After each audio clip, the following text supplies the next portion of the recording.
Hello, everyone, and welcome back to JaianMusic Notes.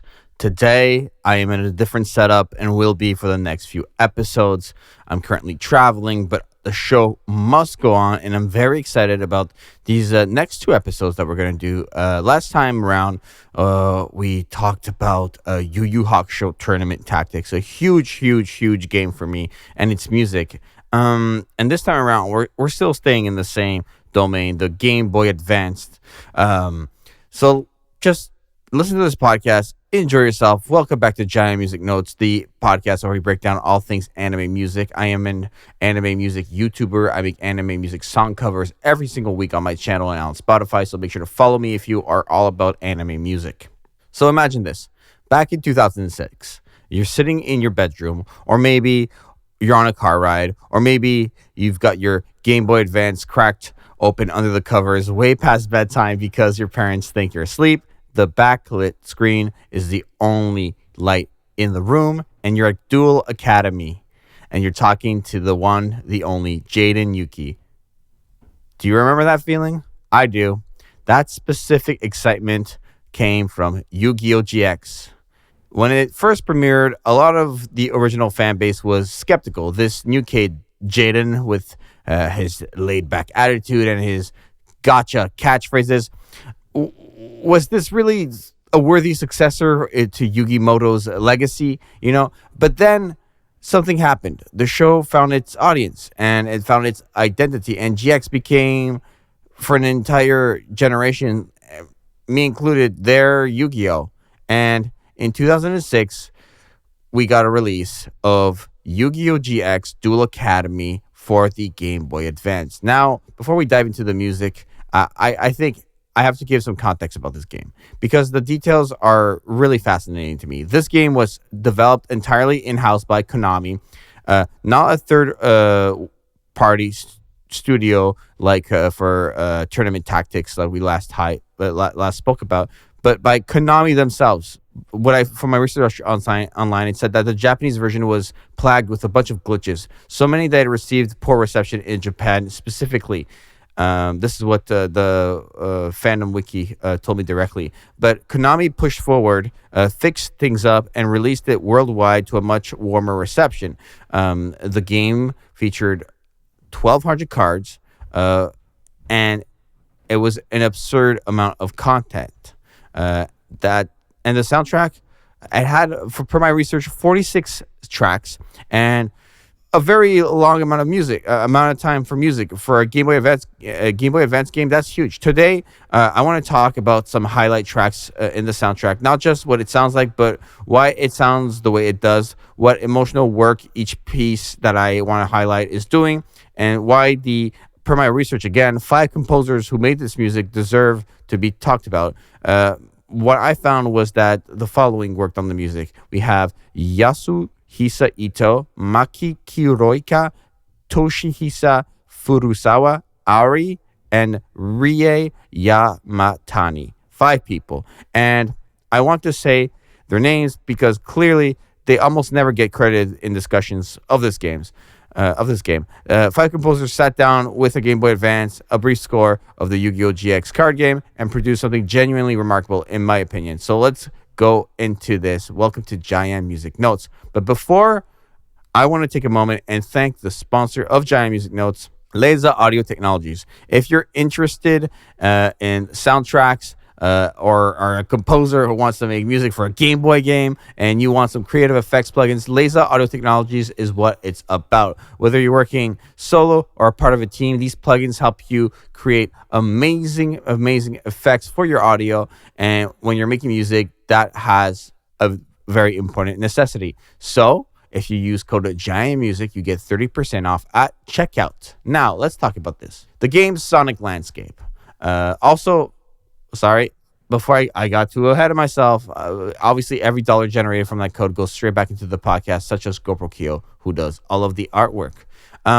So let's talk about in my first section here, the world they built, understanding the game's sonic landscape. I want to start by talking about scope, because scope matters here. Yu-Gi-Oh! GX Duel Academy isn't just a card game, it's a role-playing experience. You don't just duel, you live at Duel Academy. You walk the campus, you explore the harbor, you hang out at the dorm, you buy cards at the duel store. There's like a whole living thing going on here, and you get caught around sneaking after hours and get busted. The game has a day and night cycle, distinct locations, unique characters with their own musical themes, and it's amazing. It's amazing. It was really ambitious for a Game Boy Advance game, in my opinion.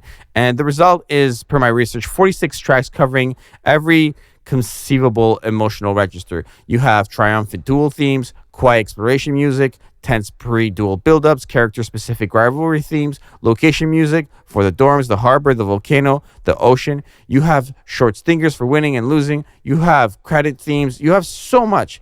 And how was that achieved? Well, I want to look at songs like the opener, the title screen, for example.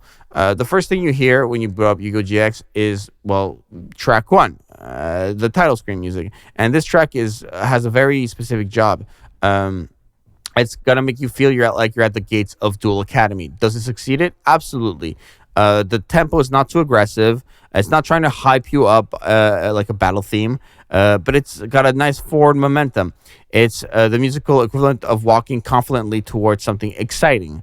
It's warm, grounded, and it's not anything dramatic, but it's very approachable. It's inviting, and it's like almost telling that you belong here. What I find fascinating about this track is its structure. There's a clear melodic statement in the opening segments, and then the theme that establishes identity, followed by a development section that explores and builds on that theme. So, like, we're building on a theme over and over here. There's a structure.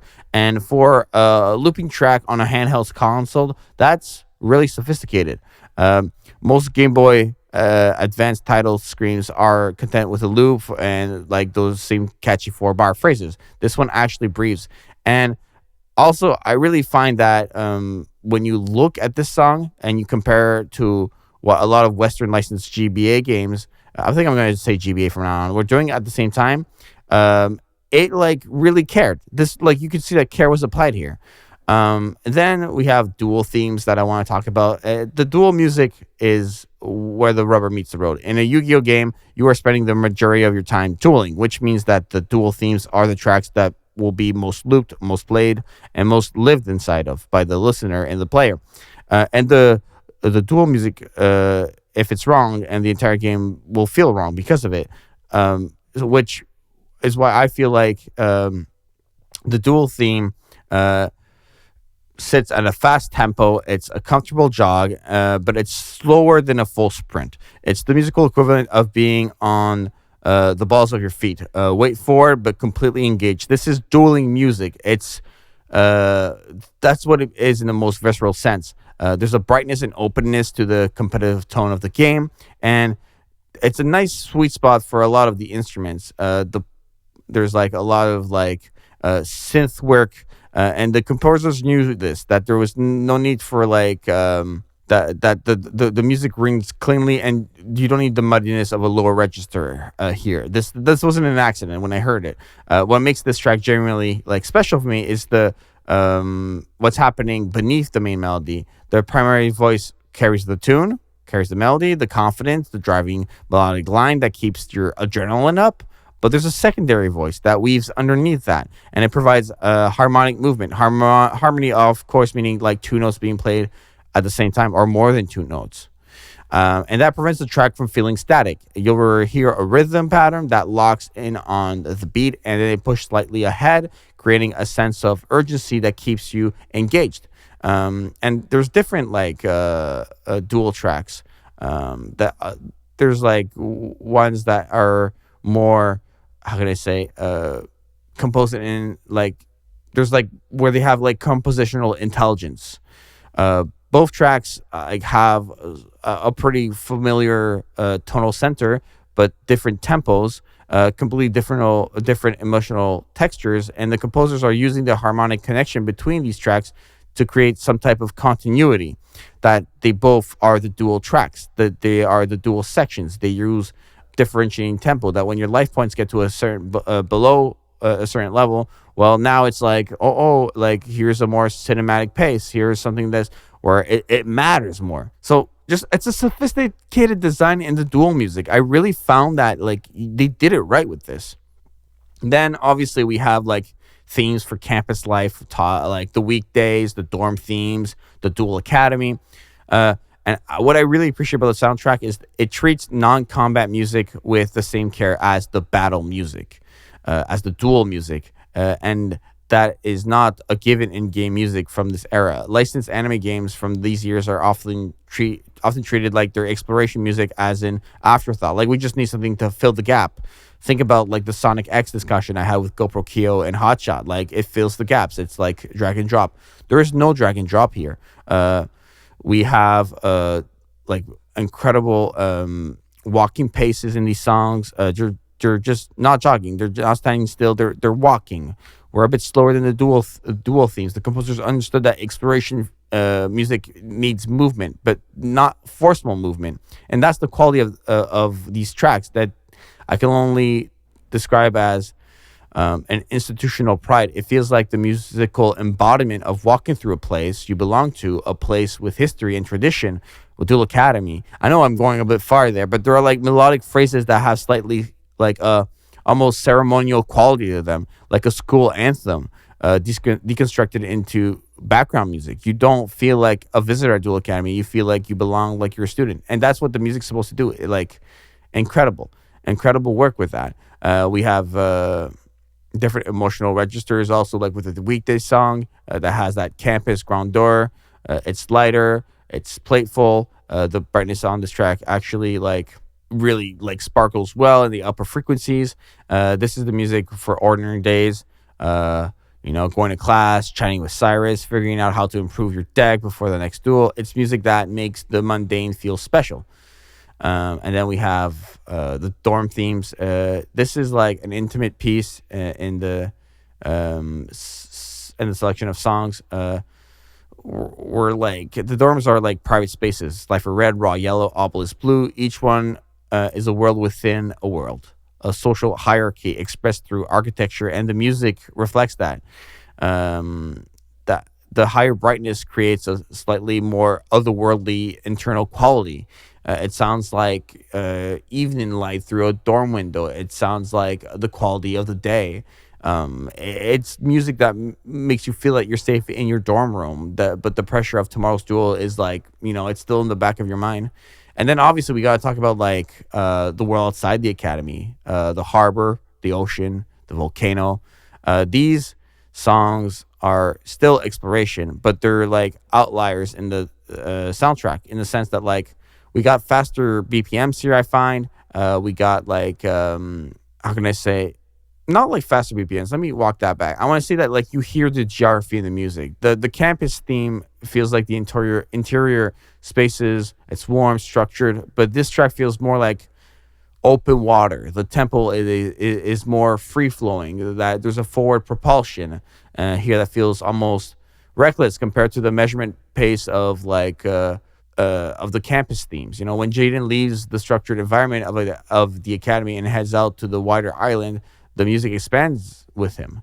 And so I found that to like really just sit well in those musical pockets. Then there's like pre-dual songs. It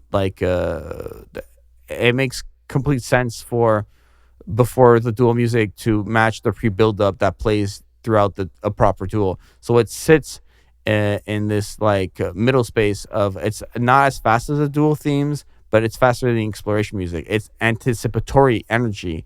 Your deck is in your hand. You're face to face with the opponent. So it just makes a lot of sense when you're like choosing for that like coin flip. Like you're thinking about it, but we don't want dual music right away, So these are just like, and there's like also themes for like the dual store, the card trunk. Like these are all beautiful places that like have incredible music. Obviously, there's reward-based music, like the dual results, the emotional payoff when you're building to this. The dual themes, like, corresponding to the winning dual music, they have a beginning and end. They have that pre-dual build-up, and then they have the dual results. And I really find it interesting how like we put together like music within music, that there's a sandwich here. There's like a clear build up, tension, and then the result of that in the musical context. So it's like it's victory music. And these composers are credited, like I said, for the music that they made. And I find it really cool that we found like a GX identity. The bigger picture here is like you've been building towards this like entire soundtrack, but does this feel like Yu-Gi-Oh! GX? Not just like competent, not just functional, but GX specifically, because in this is the challenge that the tournament tactics soundtracks had. We covered it in our last episode about Game Boy music anime games. I felt like that game could have had any like tactical RPG. The music had no identity tied as much as this one. When you look at it, when I listened to the Yu-Gi-Oh! GX Duel Academy soundtrack and the Yu-Gi-Oh! Hakusho Tournament Tactics one, Duel Academy does not have this problem. And the reason is because of the attitude. GX has, as a series, is fundamentally different from Yu-Gi-Oh! The original was all about destiny and legacy, and GX is about possibility, like what happens. Obviously, the series takes a darker turn, but I find that like the music here in this game like really reflects like the freedom that you have, the door music, like everything. It just comes together so well. So in conclusion, the Yu-Gi-Oh! GX Duel Academy soundtrack is by any measure an achievement, in my opinion. Not because it revolutionized any sort of game music, and not because it broke creative boundaries or pushed the Game Boy Advance to its technical limits, but because it cared deeply and consistently. And that's big. Like, I can feel the care in the music here. And I think about players who grew up with this game like myself, who spent dozens, maybe hundreds of hours dueling their way from Slifer Red to Obelisk Blue. And I wonder how much of their emotional memory of that experience is actually this music.